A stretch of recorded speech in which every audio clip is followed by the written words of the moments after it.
हमारी साइकिल है फर्राटेदार, लेकर जाती हमको गांव के उस पार। ओहो, निकला हूँ मैं करने दूध का व्यापार। मनसुख सुनीता चाची के घर के बाहर साइकिल रोकता है और घंटी बजाता है।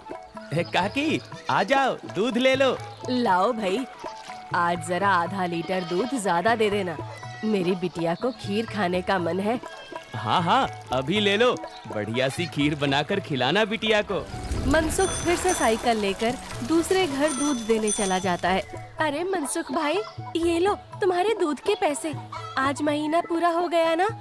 हाँ दीदी, लाओ दो, आपका हिसाब एकदम साफ रहता है, आप एकदम समय पर पैसे दे देती हो। अरे मनसुख भैया, तुम गांव में सबसे सस्ता दूध देते हो और रोज समय पर भी आते हो, तो फिर हमारा तो फर्ज बनता है ना कि तुम्हें समय से तुम्हारे पैसे दें। अरे आपका धन्यवाद दीदी। अच्छा, मैं चलता हूँ। हाँ, इस दूध वाले की ज्यादा तारीफ नहीं कर रही थी तुम? अरे तो और क्या, सच ही तो कह रही थी, मैंने कुछ गलत कहा क्या?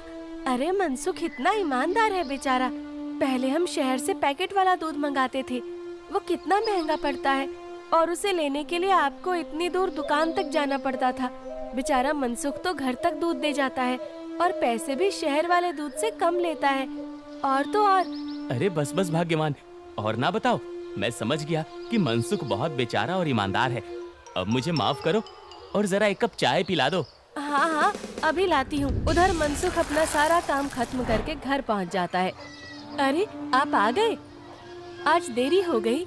अरे पूछो मत, साइकिल का टायर रास्ते में पंचर हो गया था, उसे ठीक कराने में बहुत देर लग गई। ओहो, तो आप एक मोटर गाड़ी क्यों नहीं खरीद लेते? इस साइकिल पर काहे चलते हैं जब ये इतनी खटारा है तो? ताकि मैं भोला, सीधा और गरीब लग सकूं। क्या क्या मतलब? अरे अगर मैं मोटर गाड़ी से चलने लगा तो गांव वाले सोचेंगे नहीं कि इस गरीब दूध वाले के पास इतना पैसा आखिर आया कहां से? हाँ, कहां से क्या? दूध बेचकर? और कैसे? मनसुख उठकर खड़ा होता है और सीधा अपने तबेले में जाता है, जहां मीना ने जानवरों का ताजा दूध निकाल कर रखा था। लेकिन सबको पता है कि सिर्फ दूध बेचकर कोई मोटर गाड़ी खरीदने के लायक नहीं हो जाता है। मनसुख ताजा दूध निकालकर उसमें अरारोट मिलाने लगता है। अरे रुकिए रुकिए, ये दूध तो हमारे इस्तेमाल का है, इसमें अरारोट क्यों मिला रहे हैं? अरे मूर्ख औरत, कितनी बार तुमसे कहा है कि हमारे इस्तेमाल का दूध अलग रखा करो। यहाँ तबेले में मैं सिर्फ बेचने वाला मिलावटी दूध ही रखता हूँ। जी जी, माफ करिएगा, अभी हटा देती हूँ। गांव वालों की सोच के विपरीत मनसुख राम तो एक बहुत ही लालची और चालाक दूध वाला था। मीना दूध हटाकर ले जाती है और मनसुख हंसता हुआ खुद से कहता है, गांव वालों की नजर में मैं एक बेचारा गरीब दूध वाला हूँ, तो वही रहने दो। मेरा असली चेहरा कभी किसी के सामने नहीं आ पाएगा। और मैं ऐसे ही मिलावटी दूध बेच बेच कर बहुत सारा धन जमा करता रहूंगा। मनसुख की धोखेबाजी की गाड़ी ऐसे ही मजे से चल रही थी। एक दिन उस गाड़ी में सवार होने के लिए कुछ और यात्री भी आ गए। एक दिन मनसुख साइकिल से दूध बेचकर वापस घर जा रहा था और फिर से उसकी साइकिल पंचर हो गई। अरे ये खटारा तो नाक में दम कर रखी है, फिर से इसको बनवाना पड़ेगा। मनसुख छोटू पंचर वाले की दुकान पर जाता है। अरे भैया, फिर से आ गए आप? अरे अब तो आप एक नई साइकिल ले ही लो, आपकी साइकिल का पंचर बनाते बनाते हम थक गए भाई। अरे कहाँ छोटू भाई, घर में दाना पानी चल जाए वही बहुत है, अब कहाँ नई साइकिल खरीदेंगे हम जैसे गरीब। छोटू साइकिल ठीक करने लगता है और मनसुख वहीं खड़ा रहता है। बगल में एक भजिया वाले की दुकान थी। अरे भैया, इसे ठीक करने में 15-20 मिनट लगेगा, आप कब तक खड़े रहेंगे? जाइए, सामने जाकर भजिए वाले की दुकान पर बैठ जाइए ना। अच्छा ठीक है, जब काम हो जाए तो मुझे बुला लेना। मनसुख भजिया वाले के पास जाकर कहता है, लाओ भैया, जरा एक प्लेट भुजिया खिलाओ।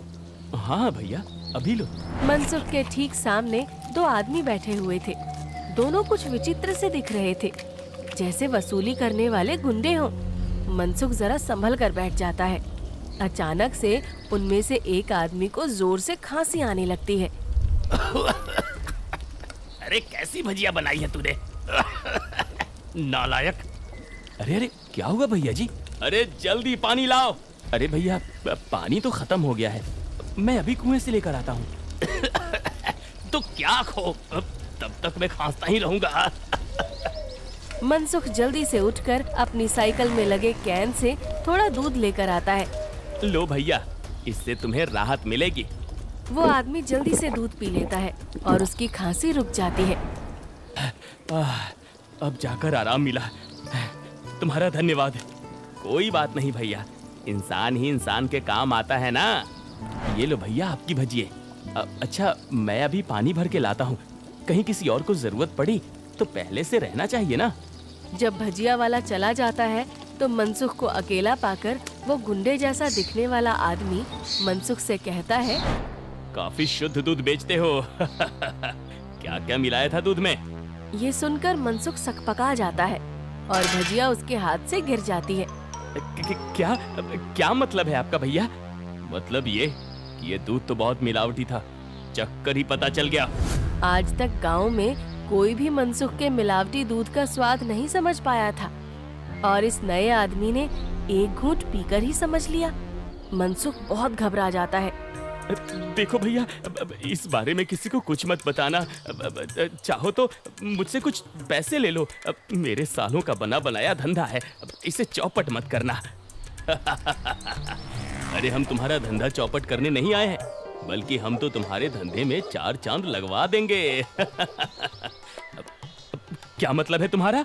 देखो भाई, मिलावट तो तुम कर ही रहे हो, तो हम तुम्हें मिलावट से कुछ अलग करने को नहीं कहते।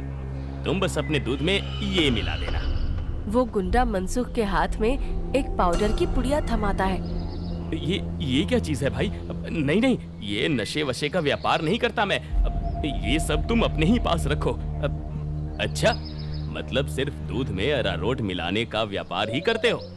चलो ठीक है, कोई बात नहीं। हमने सोचा था तुम भी 4 पैसे ज्यादा कमा लो, मगर ये तो अपना अपना भाग्य है। क्या? अरे मैं तो मजाक कर रहा था। मैं तैयार हूँ भाई। अब सामने से आती लक्ष्मी को भला कौन मना कर सकता है। लाओ लाओ, पुड़िया इधर लाओ। ये हुई ना बात। तो फिर ये लो, इस एक पैकेट को एक बड़े दूध के केन में मिलाना। इससे कम या ज्यादा में नहीं, तभी स्वाद में किसी को अंतर नहीं पता चलेगा। और हाँ, इसे मिलाने के बाद तुम्हारे दूध की डिमांड गांव में 4 गुना हो जाएगी। लोगों को ये बहुत अच्छा लगने लगेगा और चाह कर भी बिना इसे कोई पिए रह ही नहीं पाएगा। एक पुड़िया का 1000 रुपए हुआ। अरे अब ये तो बहुत ज्यादा है भैया। अच्छा, ज्यादा लग रहा है? अब चलो कोई बात नहीं, मत खरीदो। अभी ये भजिया वाला आएगा ना, तो इसे ही बेच देंगे। ये तो खुशी खुशी 1000 रुपए में खरीद लेगा। अरे अरे नहीं, रुको रुको, मैं देता हूँ ना पैसे। ये लो। शाबाश, चलो अगले हफ्ते मिलते हैं। मनसुख की साइकिल ठीक हो गई थी और वो पुड़िया लेकर वापस घर जाता है। जब मनसुख दूध में पुड़िया मिला रहा था, तभी वहाँ पर मीना आ जाती है। अरे ये आप क्या कर रहे हैं जी? ये है जल्दी से अमीर होने का शॉर्टकट। बहुत हुआ अरारोट मिलाना, अब देखो कितनी जल्दी हम अमीर होते हैं। अरे वाह, आप तो बहुत समझदार आदमी हैं। कितना अच्छा हुआ जो मेरी माँ ने आपसे मेरी शादी करवाई। अच्छा, काश मैं भी ऐसा ही कह सकता, भाग्यवान। जी क्या? मैं समझी नहीं। नहीं नहीं, कुछ नहीं। अच्छा ठीक है, मैं खाना बना रही हूँ, आप जल्दी से हाथ मुंह धोकर आ जाइए। 1 हफ्ता बीत गया और मनसुख के दूध की डिमांड वाकई में बढ़ गई थी। उसे अच्छा खासा मुनाफा होने लगा था और उसका लालच भी अब 2 गुना हो गया था। मुझे कम से कम 10 पुड़िया दे दो, लेकिन हमेशा संभल कर इसका इस्तेमाल करना। कुछ भी हो जाए, हमने जितना बोला है उससे ज्यादा पाउडर मत मिलाना दूध में, वरना लेने को देने पड़ सकते हैं। हाँ हाँ, मैं ध्यान रखूंगा। मनसुख रोज की तरह सुनीता काकी के घर में दूध देने जाता है और आवाज लगाता है, काकी आ जाओ, दूध ले लो। मनसुख के आवाज लगाने पर अंदर से सुनीता काकी की जगह एक जवान लड़का आता है। लाओ भैया, दूध मुझे दे दो। अरे आप कौन है? आपको पहले तो कभी गांव में नहीं देखा। अरे मनसुख, ये मेरा भतीजा है, अपने पिताजी के साथ यहाँ कुछ दिनों के लिए छुट्टी पर आया है। अच्छा, छुट्टी पर? शहर में क्या नौकरी करते हो भैया? पुलिस में हूँ। पुलिस का नाम सुनते ही मनसुख घबरा जाता है और उसके हाथ से बर्तन छूट जाता है। सारा दूध नीचे गिर जाता है। अरे अरे, ये क्या हो गया? ये दूध कैसे गिर गया? वो गलती से हाथ से बर्तन फिसल गया था काकी। कोई बात नहीं, दूसरा दूध दे दो। अरे नहीं, आज तो दूध खत्म हो गया है काकी। मैं कल आता हूँ ना। अच्छा, अब मैं चलता हूँ। हाँ? इतना कहकर मनसुख जल्दी से वहाँ से भाग जाता है। मनोज और सुनीता दोनों को मनसुख की ये हरकत बहुत अजीब लगती है। ये इसे क्या हो गया? इसने ऐसा तो पहले कभी नहीं किया। होगी जरूर कोई बात। खैर चलिए अंदर चलते हैं बुआ जी। आज तो बाल बाल बचा। कहीं उस पुलिस वाले को सच का पता चल जाता तो आज तो मैं गया काम से। बाकी की जिंदगी जेल के अंदर काटनी पड़ती। उफ। अरे क्या हुआ जी? आप ऐसे हाफ क्यों रहे हैं? फिर से कुत्तों ने दौड़ा दिया था क्या? अरे चुप करो तुम। तुम्हारे ही बोलने की कमी है इस वक्त। अब जाओ यहाँ से। मेरे सर में दर्द हो रहा है। उसे और मत बढ़ाओ। क्या आप भी? मैं जब भी बोलती हूँ पता नहीं कैसे आपके सिर में दर्द होने लग जाता है। ओफो, तुम्हारे सामने आकर बैठना ही पाप है। मैं जा रहा हूँ यहाँ से। मनसुख गुस्से में घर से बाहर जाने लगता है और तभी वो देखता है कि सामने से मनोज चला आ रहा है। अरे दादा रे, ये वापस यहाँ क्यों आ रहा है? मनसुख जल्दी से वापस घर के अंदर भाग जाता है। देखा, नहीं रह पाए ना मेरे बिना। हाँ। अरे चुप करो तुम। जब देखो तब बकवास। क्या मैं अंदर आ सकता हूँ? जी, आप यहाँ आइए आइए। हाँ, वो दूध गिर गया था ना, तो बुआ जी ने कहा कि आपके घर आकर दूध ले जाऊं। बड़ा विश्वास है उन्हें आप पर। मैंने कहा कि पास की किसी दुकान से जाकर दूध ले आऊं, लेकिन उन्होंने कहा कि मनसुख भाई के वहां से ही दूध लेकर आओ। अरे ऐसी बात है क्या? ये तो काकी का बड़प्पन है, वरना मैं तो बस मामूली सा दूध वाला हूँ। अच्छा, ऐसा लगता तो नहीं है। गांव में तो आपके बहुत चर्चे हैं। मैंने तो आज तक किसी आम दूध वाले का इतना नाम नहीं देखा है। मनसुख थोड़ा घबराता है और फिर मीना से कहता है, इन्हें चाय वाय पिलाओ, मैं इनके लिए दूध लेकर आता हूँ। ये शहर से आए हैं, बहुत बड़े पुलिस वाले हैं। अरे वाह, आप बैठिए, मैं अभी आपके लिए चाय लेकर आती हूँ। मनसुख तबेले में जाकर शुद्ध दूध निकालता है। अरे अब मैं क्या करूँ? इसे मिलावटी दूध कैसे दूँ? और अगर एकदम शुद्ध दूध दिया तो फिर सुनीता काकी को स्वाद अलग लगेगा। ये तो मैं अच्छा फंस गया हूँ। मनसुख सोच विचार में डूबा था और उधर मीना चाय बनाकर ले आती है। लीजिए, गर्मा गर्म चाय और पनीर के पकौड़े खाइए। मनसुख तबेले से बाहर आकर बहाना बनाता है। अरे आज इतनी गर्मी है ना, जो भी बचा हुआ दूध था वो तो फट गया। माफ करना, आप इतनी दूर आए और दूध ही नहीं बचा। अरे चलिए कोई बात नहीं, आज हमारे नसीब में आपके यहाँ का दूध नहीं लिखा है तो कोई बात नहीं। वैसे भाभी जी ने बहुत कमाल की चाय और पकौड़े बनाए हैं। एकदम शुद्ध दूध और पनीर का स्वाद था। अब मैं चलता हूँ। मनोज इतना कहकर चला जाता है। पीछे से मनसुख चिढ़ते हुए मीना से कहता है, अरे क्या जरूरत थी पकौड़े बनाने की? अरे केवल चाय देती ना, उससे ज्यादा स्वाद नहीं देना था। छी छी, कैसी बातें करते हो? मेहमान तो भगवान होता है ना। ओफो, तुमसे बहस करना ही बेकार है। गुस्से में मनसुख चला जाता है। मनोज के डर से कुछ दिनों तक मनसुख किसी को भी दूध देने नहीं जाता और बीमारी का बहाना लगा देता है। ये क्या चल रहा है दूध वाले? तुम हमसे पुड़िया क्यों नहीं ले रहे हो? कहीं किसी और से सौदा तो नहीं कर लिया? अरे नहीं, गांव में एक पुलिस वाला आकर ठहरा है। उसके रहते मैं मिलावटी दूध नहीं बेच सकता। कुछ दिन इंतजार करना पड़ेगा। क्या? अच्छा ठीक है, तब तो हमें मिलाना भी नहीं चाहिए।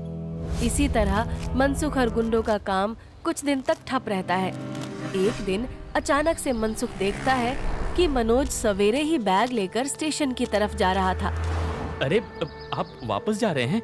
हाँ भाई, मेरी आज शहर की वापसी की ट्रेन है। अगली बार आऊंगा तो अपनी तबीयत बढ़िया रखना, तब तुम्हारे घर का शुद्ध दूध और पनीर जरूर खाऊंगा। इतना कहकर मनोज चला गया और मनसुख खुशी से तबेले में गया। चलो बला टली, अब फिर से काम पर लगता हूँ। मीना पहले से ही खड़ी दूध में पुड़िया वाला पाउडर मिला रही थी। अरे ये क्या चल रहा है? वो मैंने सोचा आप बहुत दिनों से काम पर नहीं गए हैं तो आज आपसे कहूँगी काम पर जाने को, और ये पाउडर यहीं रखा था, तो मैंने सोचा मैं ही मिला दूं। मनसुख ने देखा कि मीना के हाथ में एक पुड़िया थी। अरे तुम अपने काम से काम रखा करो, ज्यादा मेरे काम में अपनी नाक मत घुसाया करो। हटो अब। मनसुख दूध की कैन लेकर चला जाता है। मीना चिढ़ते हुए जमीन पे पड़ी 4 और पुड़िया उठाते हुए खुद से कहती है, जब देखो तब चिल्लाते रहते हैं। इनका काम आसान करने पर भी चिल्लाते हैं। 5 पुड़िया दूध में डाल दी तो इन्हें तो आसानी हुई ना, कभी समझते ही नहीं। मनसुख दूध सारे गांव में बांटकर घर आ गया। उफ, इतने दिनों बाद आज काम किया, मैं तो बड़ा थक गया। जैसे ही मनसुख सुस्ताने बैठा, उसके कॉलर पर मनोज ने हाथ रखा। मनोज को देखकर मनसुख के होश ही उड़ गए। तुम यहाँ? अरे दूध वाले, नशे का तो ठीक है, मगर इतना नशा कौन मिलाता है दूध में कि पहली घूंट में ही आदमी का सर चकरा जाए? क्या ये क्या बकवास है? मैं नहीं जानता ये सब तुम क्या कह रहे हो। अब और तुम्हारी तो ट्रेन थी ना? जी हाँ, मगर मेरी ट्रेन कैंसिल हो गई है और आपकी ट्रेन का समय हो गया है। चलिए, अब आपकी ट्रेन सीधा हवालात में जाकर रुकेगी और रास्ते में आपके साथियों को भी सवार कर लेंगे। मतलब मैं जैसे ही घर वापस गया, बुआ जी ने मुझे 1 गिलास दूध दिया। दूध पीते ही पता चला कि उसमें कितना नशा था और मेरे जाते ही तुम्हारी तबीयत एकदम ठीक हो गई। बस मैं समझ गया कि क्या हेरा फेरी कर रहे हो तुम। नहीं, कोई हेरा फेरी नहीं है, मैंने कुछ नहीं किया। जरूर किसी ने मुझे फंसाया होगा। शहर से मैंने अपनी टीम बुला ली है, बाकी की तहकीकात तो वो लोग करेंगे। फिलहाल तुम चलो मेरे साथ थाने, बाकी के सवाल जवाब वहीं होंगे। मनोज घसीटकर मनसुख को थाने ले गया और पूरे गांव को लालची चालाक दूध वाले का असली चेहरा दिख गया। मनसुख के साथ साथ उसके साथी भी पकड़े गए।